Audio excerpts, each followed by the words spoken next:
During a recent trip to New York City, Goldberger took time to drive into Manhattan with his wife to have dinner with Jean and me. We do that just about every trip I make to New York City. Al is revered as the authority when it comes to the topic of sports officials and the law. During dinner, I mentioned to Al that for our 2020 summit in Montgomery, Alabama, we had decided to include a panel session titled Critical Issues in Officiating, a Legal Perspective. I asked Al to be one of the panelists, and he readily accepted.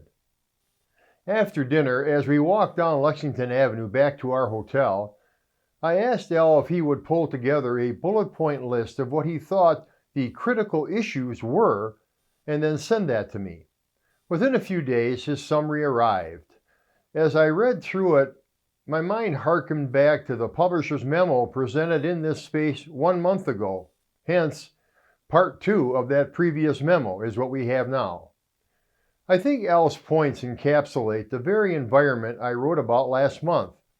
So to finish up my thinking from that earlier memo, allow me to provide below a number of the critical issues we will be talking about during that session in Montgomery.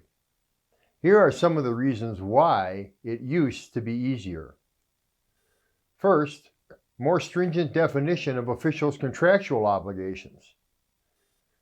Next, increased responsibilities on officials to communicate and record mandated information before, during, and after a game.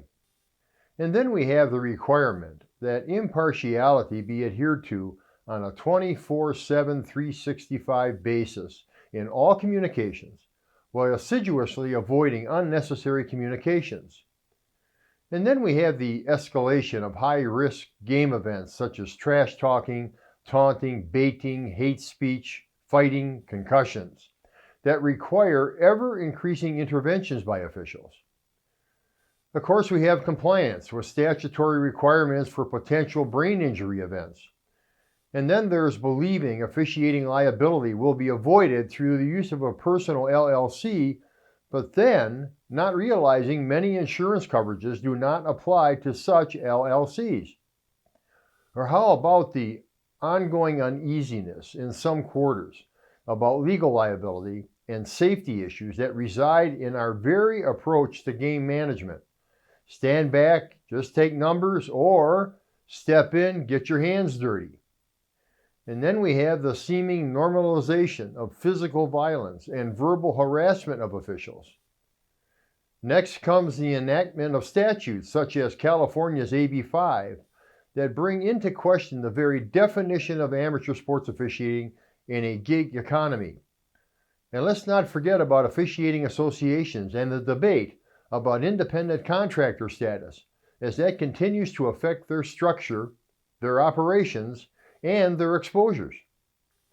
Pre-game duties now go well beyond the once normal crew pre-game conference, now including meetings with game administrators to discuss such things as on-site healthcare personnel and facility security services.